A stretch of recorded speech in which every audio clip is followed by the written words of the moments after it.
Magandang araw po sa inyo mga kapatid at patuloy po tayo nagpapasalamat sa inyong pagsama sa pagbabahagi po natin ng salita ng ating Panginoon. Nawa po ay nasa mabuti kayong kalagayan sa araw na ito. Nagpapasalamat rin po ako sa Panginoon sa kanyang kabutihan sa loob ng isang linggong ito na nararanasan po natin ang kanyang katapatan at kabutihan sa kabila man ng tayo ay may mga pinagdaraanan. Ang kabutihan ng Diyos ay patuloy nating nararanasan. Minsan ba ay naitatanong nyo rin ba na bakit hindi pa kaya nagbabalik ang Panginoon para matapos na ang lahat ng paghihirap natin? Ang pagbabalik ni Jesus ay isang malaking talakayan sa Biblia at ang pagbabalik ng Panginoon ay nandyan yung pagbibigay ng hustisya at hatol para sa lahat ng tao. Maging ang pagbibigay ng gantimpala doon sa mga umiibig sa Kanya, sa mga mananampalataya, ay kasama doon sa Kanyang pagbabalik. Bago ipako si Kristo doon sa krus, ay naitanong na rin ito ng Kanyang mga alagad. Sa Mateo 24:3, ang sabi nila, "Kailan po ba mangyayari ang mga bagay na ito? Ano po ang mga magiging palatandaan ng inyong muling pagparito at ng katapusan ng mundo?" Sinagot naman ito ng Panginoon at nagbigay siya ng mga palatandaan. Kasama na dyan na maraming mga darating na bulaang Kristo na magpapakilalang sila ang Mesyas at ito ay nangyayari na't laganap sa buong mundo. Kahit sa Pilipinas ay may nagpapakilalang siya. Ikalawa ay magkakaroon ng mga kagutuman, maging yung mga haramdaman. Ito ay laganap na rin sa mundo natin ngayon. Nandyan din yung mga magaganap na lindol sa iba't ibang dako. At lalo higit yung digmaan. Makakarinig kayo ng mga alingaw-ngaw ng mga labanan ng mga bansa laban sa bansa. Itong lahat ng ito ay ating kasalukuyan nasasaksihan, nababalitaan sa panonood natin ng telebisyon o pagbabasa ng mga balita sa social media. Sinabi rin ni Jesus na dapat mangyari ang lahat ng ito. Ngunit hindi pa ito ang wakas. Ito'y pasimula pa lamang. Isa rin sa mga nasaksihan nating nangyari ngayong linggong ito ay ang kaguluhang nagaganap sa bayan ng Israel. Ang mga ito ay may kaugnayan sa pagbabalik muli ng ating Panginoon. Marami mang magkakaibang pananaw pagdating sa pagbabalik muli ng ating Panginoon. Kung siya ba ay babalik before or after the tribulation, may rapture nga ba o wala? Ang mas mahalagang issue na dapat nating makita ay magbabalik siya talaga. Ito po ang mas dapat nating pagtuunan na sa kanyang pagbabalik ay dapat tayong maging handa dahil ito ay mangyayari sa oras na hindi mo inaasahan. Ang ating pong teksto ay mababasa ngayon sa 2 Pedro chapter 3 verses 3 hanggang 9. Una sa lahat, dapat niyong malaman na sa mga huling araw ay pagtatawanan kayo ng mga taong namumuhay ayon sa nasa ng laman. Sasabihin nila, si Kristo'y nangakong darating, hindi ba? Nasaan na siya? Namatay na ang mga ninuno natin, ngunit wala pa ring pagbabago buhat ng likhain ang mundong ito. Walang halaga sa kanila ang katotohanan. Ang langit at lupa ay nilikha ng Diyos sa pamamagitan ng kanyang salita. Nilikha ang lupa buhat sa tubig at sa pamamagitan ng tubig. Sa pamamagitan din ng tubig, ginunaw ang daigdig ng panahong iyon. Sa pamamagitan ng salitang iyon ay nanatili ang mga langit at ang lupa upang tupukin sa apoy pagdating ng araw ng paghuhukom at pagpaparusa sa masama. Mga minamahal, huwag ninyong kalilimutan na sa Panginoon ang isang araw ay tulad ng 1,000 taon at ang 1,000 taon ay tulad ng isang araw lamang. Ang Panginoon ay hindi nagpapabaya sa kanyang pangako gaya ng inaakala ng ilan. Hindi pa niya tinutupad ang mga pangakong iyon alang-alang sa inyo. Binibigyan pa niya ng pagkakataon ang lahat upang makapagsisi at tumalikod sa kasalanan sapagkat hindi niya nais na may mapahamak. Ito po ang mga talatang ating susubukang himayin at kukunin ng prinsipyo na may apply natin sa buhay natin. Sinulat ito ni Apostol Pedro sa iglesia na kung saan naroon na nakapasok itong mga bulaang tagapagturo na nililigaw ang mga maraming tao. Isa rin sa kanilang ginagawa ay yung pagtawanan at hamakin yung aral na babalik muli si Jesus. Bagamat nagsasabi silang kilala na nila ang Diyos, ngunit sila ay hindi naman nagpapasakop sa Diyos. Kaya ang pagsulat ni Pedro sa kanila ay babalik muli ang Panginoon at magkakaroon ng paghatol sa mga buhay at sa mga patay. Kaya dapat meron tayong mas higit na dapat alalahanin. Sa halip na alamin ang eksaktong petsa at oras kung kailan babalik ang Panginoon, ang dapat alalahanin ay ano ang kalooban niya sa atin habang hindi pa siya bumabalik. Batay doon sa ating talata, atin pong mapag-aaralan na para bang bakit hindi pa nagbabalik ang Panginoon? Bakit naantala ang kanyang muling pagparito? Una, magkaiba ang pag-unawa at pagsukat natin ng oras kumpara sa perspektibo ng Diyos. Doon sa talatang 8, mga minamahal, huwag ninyong kalilimutan na sa Panginoon ang isang araw ay tulad ng 1,000 taon at ang 1,000 taon ay tulad ng isang araw lamang. Sa kabila ng pagbanggit ni Pedro sa mga trials na daranasin doon sa mga sinulatan niya, tinawag niya silang mga minamahal. Pagpapadama ng kanyang malasakit sa kanilang pinagdaraanan at ang pagmamalasakit sa kanilang buhay espiritual. Ikalawa ay nais ni Pedro na ipaalam sa kanila na magkaiba tayo ng panukat o pagbilang ng oras at panahon kumpara sa perspektibo ng Diyos. Dahil ang damdamin kasi ng mga nandoon sa talata ay parang bakit ang tagal pa? Ang sinusulatan ni Pedro ay mga taong nakakaranas ng matinding pag-uusig. Kaya nandoon kapag tayo ay nauusig, gusto nating matapos na rin ang lahat. Mayroong pagkainip kung kailan ba tutugon ang Panginoon sa ating mga panalangin. Ang argumento ng ilan kasi doon na nagsasabi ay, inabot na ng kamatayan ng mga mahal natin sa buhay, bakit wala pa rin? Para sa kanila, parang may due date na dapat sundin ng Panginoon at tila ba parang lampas na yata. Kapag tayo ay hindi nakakaunawa o nakakakilalang lubos sa katangian ng Diyos, mahihirapan talaga tayong mag-persevere sa mga trials. Madali tayong mainip at sumuko. Ang ating Diyos ay hindi malilimitahan ng oras na meron tayo dito sa lupa. Tayong mga tao ay apektado at napapasailalim ng oras. Katulad na lamang ito ng sinabi sa Aklat ng Awit, chapter 90, verses 2 hanggang 4. Wala pa ang mga bundok, hindi mo pa nilalalang, hindi mo pa nililikha itong buong daigdigan, ikaw noon ay Diyos na, pagkat ikaw ay walang hanggan. Yaong taong nilikha mo'y bumabalik sa alabok, sa lupa ay nagbabalik kapag iyong iniutos. Ang 1,000 mga taon ay parabang isang araw sa mata mo, Panginoon. Isang kisap mata lamang, isang saglit sa magdamag na ito ay dumaraan. Sinabi rito na mabilis man lumipas ang oras sa mundo ng mga tao. Marami ang mga nangyayaring pagbabago. Akala natin dahil maraming naganap, matagal na kaagad. Dahil maliit yung ating panukat, kaya akala natin lampas na. Minsan magugulat ka na nga lang sa Facebook, may mga throwback si FB. At ipapakita niya yung mga 4 years ago or 10 years ago at makita mo yung sarili mo na napakalaki ng ipinagbago. Sa akin naman, madalas kong makita na sa loob ng 10 years, parang kailan lamang na yung aking anak na karga-karga lamang, ngayon ay dalaga na. Ano ang connection nito sa ating mga talata?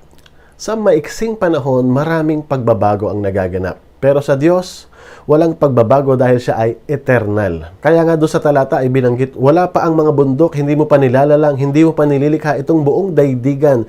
Ikaw noon ay Diyos na, pagkat ikaw ay walang hanggan. At doon sa verse 4, ang 1,000 taon ay para bang isang araw sa mata mo, Panginoon. Isang kisap mata lamang, isang saglit sa magdamag na ito ay dumaraan. Lumilipas lang ng ganong kabilis dahil ang Panginoon ay eternal. Hindi siya saklaw ng ating panahon dito sa daigdig. Bukod pa sa ang Diyos ay eternal, hindi rin siya apektado ng past, present, and future dahil lahat ng ito ay kita ng Diyos na maliwanag. Sa atin, may maaalala man tayo sa nakalipas, pero marami ang mas nalilimutan na lamang. Hindi ito kaya ng ating kaisipan. At hindi rin natin kaya makita maging yung future o yung bukas. Pero iba sa Diyos. Ang ating Diyos ay hindi limitado ng ating oras at panahon na meron tayo dito. He is beyond time. Nandun siya sa past, nandun sa present, at nandun siya sa future. Hindi naman binabanggit dito ni Pedro na may equivalent na panukat. Kumpara sa palitan baga ng dolyar, ang isang dolyar ay katumbas ng 50 pesos. Ang keyword sa talata ay yung salitang parabang o yung sa English is like 8,000 years. Hindi to literal na equation, but Peter is making an analogy, paghahambing. Isipin na lamang natin kung mayroong world record ng taong pinakamatandang nabubuhay sa panahon natin ngayon. Marahil ang edad niya ay 100 plus years. Pero kung ihahambing mo yung 100 plus years kumpara sa eternity o kahit sa million years na lamang, magmumukhang isang pirasong bato yung 100 years na itinapon mo sa malawak na karagatan. At yun ang sumisimbolo doon sa eternity o yung kahit ilang milyong taon ang isipin mo. Nagmumukhang maliit yung 100 years na para bang sa atin ay napakatagal na. Habang tayo ay nasa ilalim ng paghihintay sa paglipas ng oras at taon, ang Diyos ay may kontrol. Ang Diyos ay may ginagawa na lampas doon sa ating nalalaman. Katulad na lamang sa buhay ni Joseph the Dreamer, na siya ay sumunod sa Panginoon, tinanggihan yung asawa ni Potiphar, nakulong pa rin siya, pero makalipas ang 2 taon, saka pa lamang dumating ang panaginip doon sa Paraon. Doon sa 2 taon na iyon ay marami ding naganap sa loob ng kulungan. Nandun yung kanyang na-interpret niya, yung panaginip ng 2 nakasama niya. At siya ay nakiusap dahil sa gusto na rin niyang makalaya. Ang sabi niya, maalala niyo sana ako na mabanggit man lang sa Paraon na ako'y naririto sa kasalanang hindi ko ginawa. Pero nalimutan pa rin siya. Lumipas pa ang 2 taon bago na naginip ang Paraon. Pero minsan maaring itanong natin, bakit kaya hindi na lang na naginip kinabukasan o kaya sa 1 linggo lamang binigay ang panaginip doon sa Paraon? Bakit pinatagal pa ng Panginoon? Well, hindi natin masagot, pero alam nating may ginagawa ang Diyos. May ginagawang pagkilos maging sa buhay ni Jose habang siya ay nasa kulungan. Katulad kay Jose, hindi niya alam kung paano ipapaliwanag. Subalit, pinagtiwalaan pa rin ni Jose ang ating Diyos na ang lahat ng nangyari ay nakaayon doon sa itinakda ng Diyos. Sa huli, nasabi niya sa kanyang mga kapatid na hindi man maganda ang ginawa ninyo sa akin, pero ito ay kalooban rin ng Diyos dahil may malaking plano siya na hindi man natin nalalaman. Pero nakabuti sa huli. Katulad sa ating nararanasan ngayon, marami tayong mga tanong. Bakit ang tagal? Bakit ganito? Bakit ganyan? At minsan may makikita tayong mga masasamang tao na parang sila pa yung umaasenso, sumasagana sa buhay, samantalang tayo ay hirap na hirap. Pero tandaan natin, ano ang sabi ng talata? Darating ang araw na may paghatol. Magkakaroon ng kasagutan ang lahat ng ating katanungan. Pero habang hinihintay natin yung araw na iyon, ito ang isa pang mabigat na dahilan na nais ng Diyos na ating maunawahan. Mukhang naantala ang pagbabalik muli ng ating Panginoon. Una, dahil sa magkaiba ang pag-unawa at pagsukat natin ng oras kumpara sa perspektibo ng Diyos. Pero ito yung pangalawa. May malasakit ang Panginoon sa mga makasalanan. Ang pangako ng Diyos ay tutuparin niya ayon sa kanyang itinakdang panahon. Sabi doon sa talata, balikan natin, ang Panginoon ay hindi nagpapabaya sa kanyang mga pangako, gaya ng inaakala ng ilan. Hindi pa niya tinutupad ang pangakong iyon alang-alang sa inyo. Binibigyan pa niya kayo ng pagkakataon, ang lahat upang makapagsisi at tumalikod sa kasalanan sapagkat hindi niya nais na may mapahamak. Magaganap ang lahat ayon sa gusto niya at hindi doon sa ayon sa gusto natin. May schedule na sinusunod ang Diyos. May akusasyon dito kasi yung mga false teachers na parang si Lord ay slow. Kapag slow or maaring hindi tumutubad ng promise at kapag slow ay may pagdududa na baka kasi hindi totoo na magbabalik siya. Baka kasi hindi naman talaga mapananaligan ng mga pangako niya. Ito ay isang malaking kasinungalingan. Sa halip na makita na may kahinaan ng Diyos according sa kanila, hindi nila nakikita na ito ay pabor actually para sa kanila. Pabor na kung saan kung babalik ang Diyos, sa araw ding iyon ay mahahatulan sila. Pero ito'y pabor sa kanila dahil nagbibigay ng opportunity ang Panginoon sa katulad nila. Pangalawa, ang pagkaantala ay hindi tanda ng kahinaan, kundi tanda ng kahabagan para sa mga makasalanan. Sa halip na indifference or inability, it is God's patience and compassion for the sinners. Sa halip na problemahin yung tanong na kailan, dapat ang mas problemahin na yung tanong na bakit hindi pa siya muling nagbabalik. Ang sagot, ang Diyos ay may tiyaga na naghihintay sa iyo. Nagbibigay siya ng pagkakataon sa iyo at sa akin. Ang talatang ito ay maaaring malihis o magkamali ng pagkaunawa kung hindi mag-iingat. Una ay maaaring tignan na ang Diyos ay walang magagawa kapag ang isang taong makasalanan ay ayaw magsisi at ayaw manampalataya at naghihintay lang ng ang Diyos sa kanyang trono at panoorin kung paano i-reject na makasalanan yung ebanghelyo. Ikalawa na maaaring mamali ng interpretasyon ay isiping paano hahangarin ng Diyos na maligtas ang lahat kung meron namang mga pinili. Bakit nga ba natin nasabi yung una na para bang walang magagawa ang Diyos doon sa pag-reject ng mga makasalanan? Dahil doon sa tinatawag na free will. Tandaan natin na ang free will ng tao ang siyang dahilan kung bakit patuloy niyang sinusunod ang kanyang kagustuhan. kagustuhan na kung saan tanggihan talikuran ang ating Panginoon. Kaya sila tumatalikod at lumalayo at nagkakasala. Ito'y dahil ginugusto rin ng taong makasalanan ang mga bagay na ginagawa niya. Walang pumipilit sa kanya. Sabi nga ng Roma chapter 3 verses 10 to 11, walang matuwid, wala kahit isa, walang nakakaunawa, walang humahanap sa Diyos. Sadyang matigas ang puso ng tao.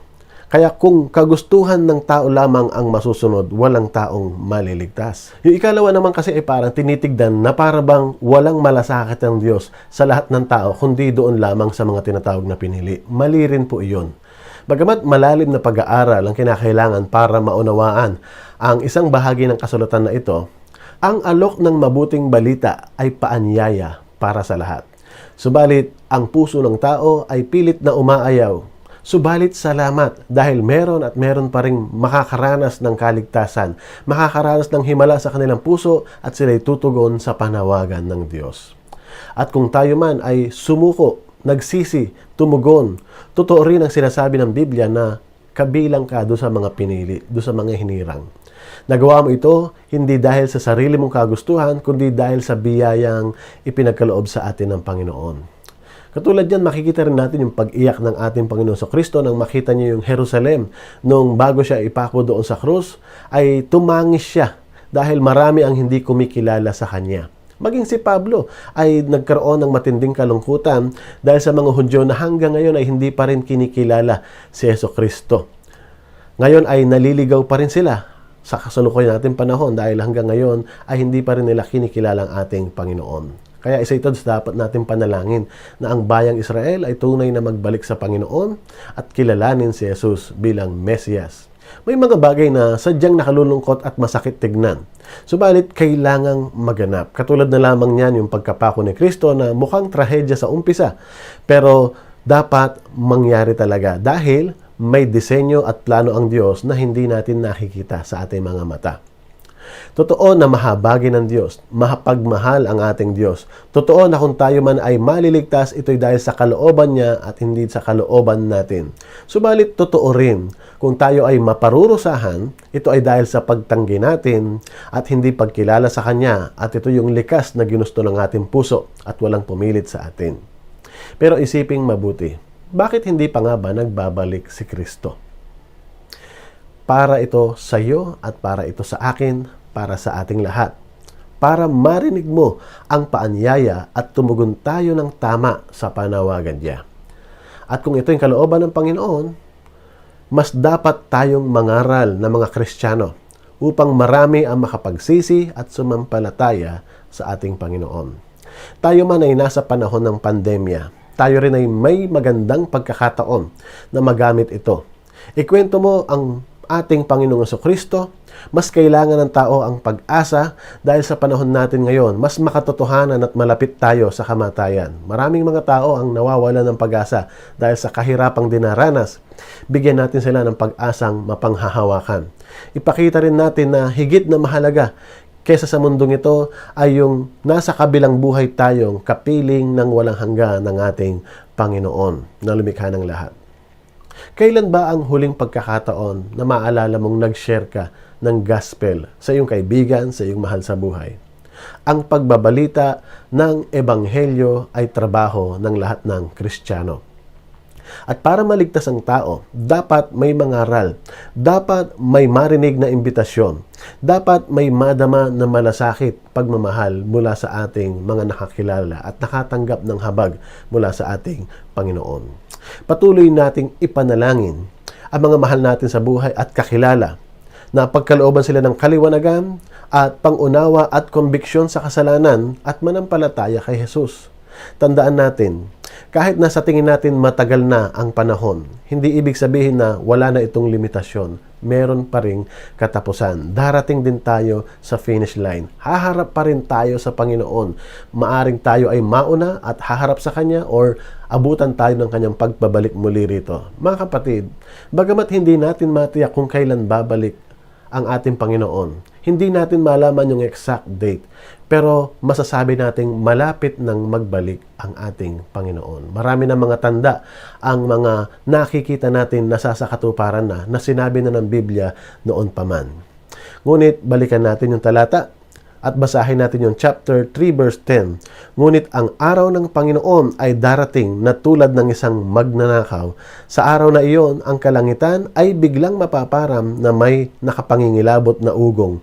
Matutupok ang araw, buwan at mga bituin at ang lahat ng nasa lupa ay malalantad. Darating siya sa oras na hindi inaasahan ng marami. Maraming magugulat, maraming matatakot, subalit marami din ang excited dahil dumating na ang ating Panginoon. Magbabalik nga ba ang ating Panginoon? Una, kung ito man ay naantala, balikan natin ang points natin. Magkaiba kasi tayo ng pag-unawa at pagsukat sa oras kumpara sa perspektibo ng Diyos. Ikalawa, may malasakit ang Panginoon kung bakit naantala. At ito yung makakilala ang mga makasalanan at hindi mapahamak. Isa sa binanggit na tanda ng Panginoon sa Mateo 24:14 ay ito. At ipangangaral sa buong sanlibutan ang mabuting balita tungkol sa paghaharing ng Diyos upang ito'y makilala ng lahat ng bansa. Saka darating ang wakas. Mga kapatid, ang magandang balita ay babalik muli ang Panginoon. Darating siya at haharap tayo sa Kanya. Mga kapatid, maaring may dalawang damdamin o reaksyon ang maramdaman mo dito. May mga tao na maaring natatakot sa pagbabalik ng Panginoon dahil alam nila ang kanilang kalagayan sa kanilang espiritual na buhay. Katulad na lamang yan sa eskwelahan, na kapag merong surprise exam, kinakabahan yung mga hindi nag-review. Subalit may kumpiyansa ang mga nakapaghanda dahil mayroon silang maisasagot. Katulad din sa pagbabalik ng ating Panginoon, alam natin ang mga inaasahan ng Diyos. Nag-iimbita ang Diyos, may tiyaga ang Diyos, nagbibigay ng panahon ng Diyos, at gawin natin ang tamang dapat gawin bago dumating ang Diyos. Mga kapatid, nawa ito pong mensaheng ito ay magsilbing paalaala, pero makita rin natin ang pagmamahal at pagmamalasakit ng Diyos sa atin. Mahal ka niya at gawin mo ang dapat gawin at tayo ay haharap sa Kanya sa muli niyang pagparito. Tayo po'y manalangin. Dakila naming Diyos, salamat po sa araw na ito, sa paalalang ibinigay ninyo mula sa inyong mga salita. Maaring may mga kapatid kaming nakikinig ngayon na nahihirapan sa kanilang mga krisis na pinagdaraanan, at habang kami nasa problema, mukhang natatagalan yung mga solusyon, kaya nandun yung aming pagkainip, nawawalan kami ng pag-asa. Panginoon, tulungan nyo kaming maging matyaga, at tulungan nyo kami na habang naghihintay ang ma-develop yung aming maturity, yung aming perseverance. Tulungan nyo kaming tumingin doon sa pag-asa namin. Tulungan nyo kaming makakuha ng kalakasan mula sa inyo. Tulungan nyo kaming magtiyaga at magtiwala na may ginagawa kayo sa aming buhay, Panginoon. Ikalawa, tulungan nyo rin kami na habang naghihintay ay magbahagi ng salita ng Diyos. Magbahagi ng Ebanghelyo. Marami ang makakilala, marami kaming madala sa langit, Panginoon. Tulungan nyo po kaming magkaroon ng kahabagan dahil maraming taong napapahamak, maraming taong namamatay nang hindi pa nakakilala sa inyo. Turuan nyo kami, Panginoon, ng aming mga sasabihin at bigyan nyo kami ng lakas ng loob, pagmamahal at malasakit sa mga kakilala namin na hindi pa naliligtas. Panginoon, ingatan nyo rin po kami sa kumakalat na pandemyang ito, at dinadalangin din po namin ang bayang Israel na patuloy na magkaroon ng kapayapaan sa gitnang silangan, Panginoon. At mangyari ang iyong kalooban, mangyari ang ayon sa inyong plano, Panginoon. Ibinabalik po namin papuri, pasalamat sa pangalan ni Jesus. Amen. Mga kapatid, magandang araw po at pagpalain tayong higit ng ating Panginoon.